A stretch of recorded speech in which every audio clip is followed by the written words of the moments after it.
Subscribe करें और महाभारत आदिपर्व व प्राचीन युद्धों के सभी वीडियो एक ही जगह पर पाएं। सुटी इस कथा का वर्णन करते हुए प्रार्थना करते हैं, जो भी नीलकंठ महादेव के चरणों का स्मरण करता है उसके सभी दुख दूर हो जाते हैं। महाभारत की इस अमृतमयी कथा को सुनने से जीवन के समस्त कष्ट समाप्त हो जाते हैं।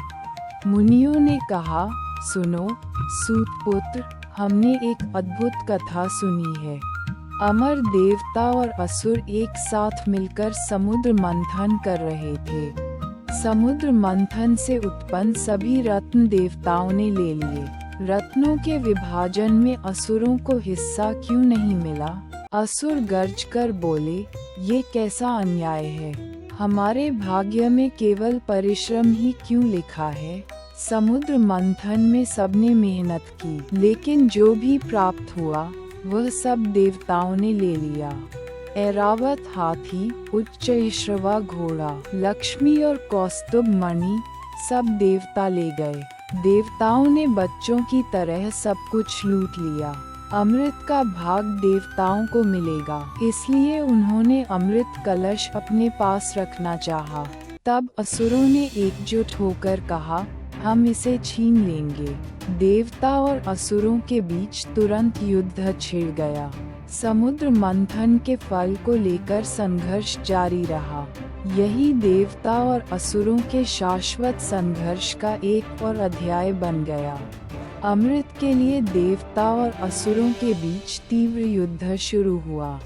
दोनों पक्षों ने समुद्र मंथन में मेहनत की थी, लेकिन संपत्ति के बंटवारे को लेकर विवाद उत्पन्न हुआ।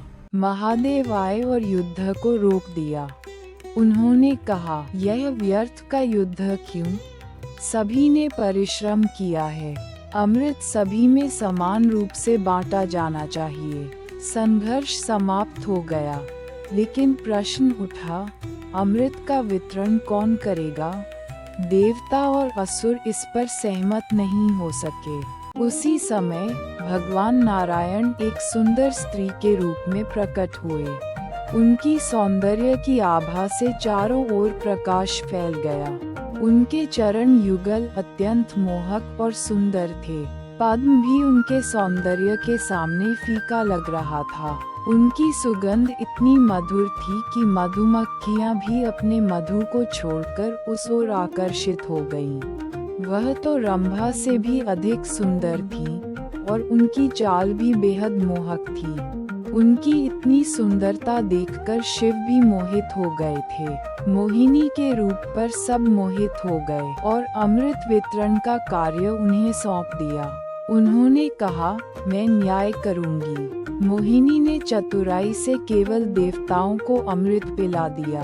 असुर उनकी सुंदरता में इतने मोहित हो गए कि इस चाल को समझ ही नहीं पाए। देवताओं ने अमृत पीकर अमरत्व प्राप्त कर लिया। असुर जब तक धोखा समझ पाते, देवता विजय का उत्सव मना रहे थे। भगवान नारायण ने मोहिनी रूप में चतुराई से देवताओं की सहायता की। इस तरह देवता और असुरों के शाश्वत संघर्ष का एक और अध्याय समाप्त हुआ।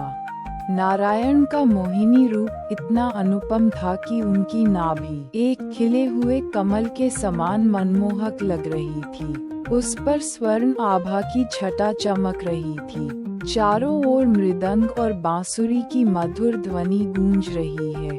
उसके शरीर की मधुरता अत्यंत स्निग्ध और मधुर है। उसकी बाहें मक्खन की तरह चिकनी हैं, जिन्हें देखकर देवता और असुर मोहित हो रहे हैं। उनके हाथ कमल के समान कोमल थे और उनकी उंगलियां चंपा के फूल जैसी सुकोमल थीं। उनके नाखूनों की चमक चंद्रमा के प्रकाश की तरह थी। उनका सांवला मुख करोड़ों कामदेवों के रूप को भी मात दे रहा था। उनके ओष्ठों, होठों की मृदु मुस्कान चारों ओर मोह छा रही थी।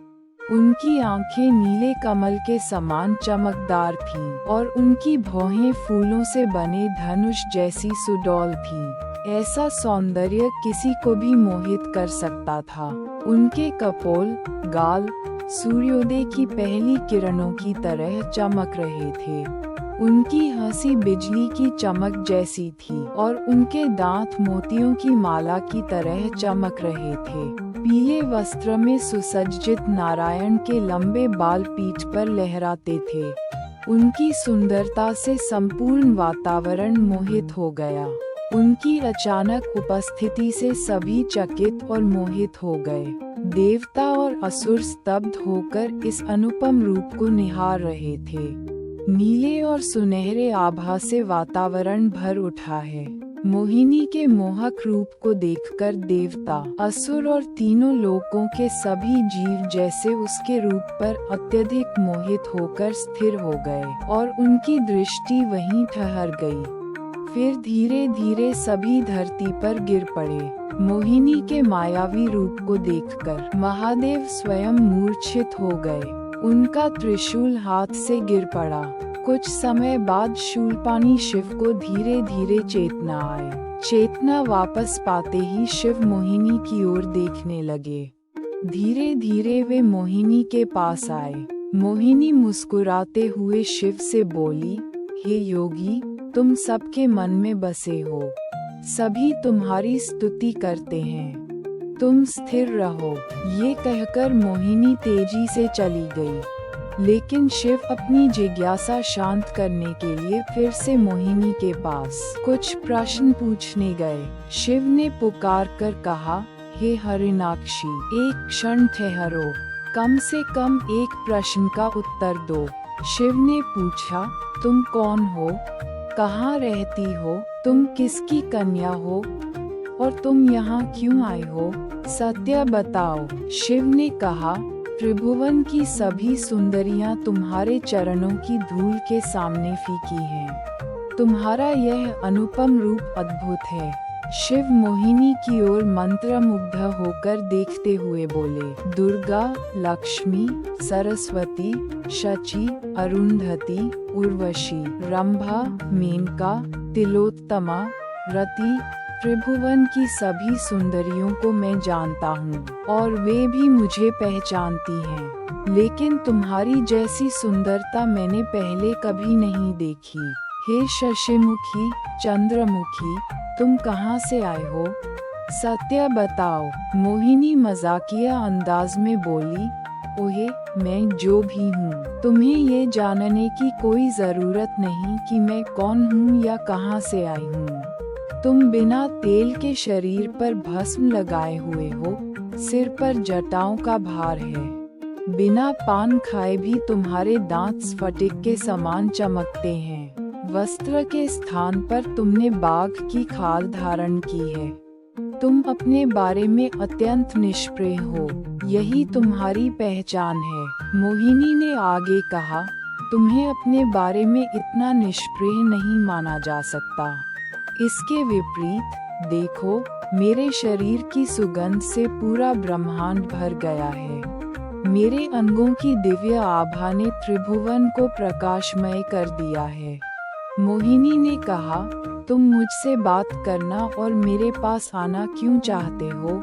मैं जानती हूँ, तुम तो इस संसार में सबके पूजनीय हो। मोहिनी ने गर्व से कहा, जिसने मेरा रूप देखा वह पुण्यवान हो गया। उसे स्वयं को धन्य मानना चाहिए।